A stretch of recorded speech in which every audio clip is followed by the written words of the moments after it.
बांदा के medical college में हुई मुख्तार अंसारी की मौत के बाद पूरे देश में इस बात की चर्चा है कि आखिर यह कैसा हुआ। क्योंकि कुछ दिन पहले ही उसने बाकायदा कोर्ट में एक लिखित बयान दिया था कि उसकी हत्या कराई जा सकती है, उसे जहर दिया जा सकता है, लेकिन अचानक उसकी कार्डिक अरेस्ट के चलते हुई मौत के बाद तमाम सवाल खड़े हुए। लेकिन इस बीच में सीएम योगी आदित्यनाथ ने क्या किया? सीएम योगी आदित्यनाथ, जो कि यूपी के मुख्यमंत्री हैं, जिनके कार्यकाल के दौरान 30 साल के बाद पहली बार मुख्तार अंसारी को सजा हुई और एक ही कोर्ट ने दो बार सजा सुनाई, दो बार उम्र कैद हुई, उन्होंने क्या किया? तो आपको बताऊं मैं कि जैसे ही बांदा में उसे हार्ट अटैक आया, बांदा जेल में हड़कंप मच गया। बांदा जेल के अधिकारी तत्काल एम्बुलेंस बुलाते हैं और उसके बाद उसे रानी दुर्गावती मेडिकल कॉलेज ले जाते हैं, जो कि बांदा जेल से करीब 5 किलोमीटर की दूरी पर है।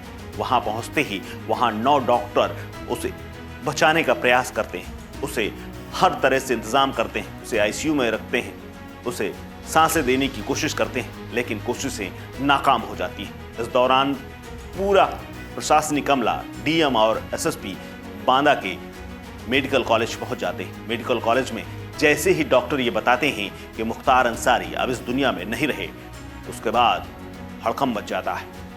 अधिकारी लखनऊ में सूचना देते हैं। लखनऊ के अधिकारी अब इस सोच में पड़ जाते हैं कि मुख्यमंत्री को कैसे सूचना दी जाए। अधिकारी उसके बाद मुख्यमंत्री को सूचना देते हैं। मुख्यमंत्री योगी आदित्यनाथ को जैसे ही सूचना मिलती है, मुख्यमंत्री योगी आदित्यनाथ ने तत्काल हाई लेवल की मीटिंग बुलाई। तत्काल डीजीपी और मुख्य सचिव समेत गृह सचिव को बुलाया और इन सब से मीटिंग करनी शुरू कर दी। उसके बाद अधिकारियों ने बताया कि कुछ जिले बेहद संवेदनशील हैं, वहां तत्काल सुरक्षा व्यवस्था बढ़ाने की जरूरत है। उसके बाद कासगंज, प्रयागराज, झांसी, इलाहाबाद, गाजीपुर, मऊ, बांदा में सुरक्षा व्यवस्था कड़ी कर दी गई। इसके अलावा जितने भी उसके हमदर्द थे, यानी मुख्तार अंसारी के जो खास व्यक्ति थे, उन पर नजर रखनी शुरू कर दी गई।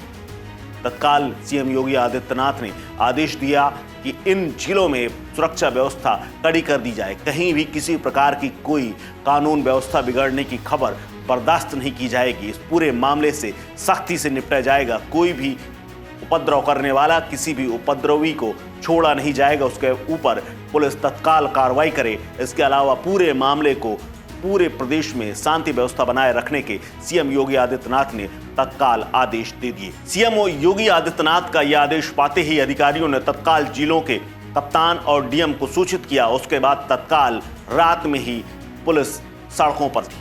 पूरी रात सड़कों पर उसके बूट चलते रहे और लगातार ये मैसेज देने की कोशिश की गई कि कोई भी व्यक्ति अगर इस मामले को लेकर के या माहौल खराब करने की कोशिश करेगा, उससे पुलिस निपटने के लिए तैयार है। रात में ही मार्च पास्ट होने लगे। थानों की पुलिस सेंसिटिव स्थानों पर पहुंचने लगी, जहां पर उसे आशंका थी कि लोग नारेबाजी या फिर सड़कों पर उतर सकते हैं। वहां पर पुलिस पहले से ही चौकन्ना हो गई। सीएम योगी आदित्यनाथ का एक आदेश आते ही पूरे प्रदेश में अलर्ट घोषित कर दिया गया। इसके अलावा संवेदनशील इलाकों में विशेष नजर रखी जाने लगी। सीएम भी इस पूरी घटना के बाद देर रात तक जागते रहे और उसके बाद उन्होंने पल पल की जानकारी लगातार जुटाते रहे। सीएम पूरे घटनाक्रम की हर बात की बारीकी से देखरेख कर रहे थे, अधिकारियों को लगातार ताकीद कर रहे थे। सीएम योगी आदित्यनाथ का फिलहाल अभी कोई बयान सामने नहीं आया है, लेकिन उन्होंने अधिकारियों को जिस तरह से सख्त संदेश दिया था, उसके बारे में सूत्र बताते हैं कि सीएम योगी आदित्यनाथ इस पूरी घटना में जो भी दोषी होगा उसकी जांच कराने के लिए और इसके अलावा प्रदेश में शांति व्यवस्था बनाए रखने के लिए बेहद सख्त हैं।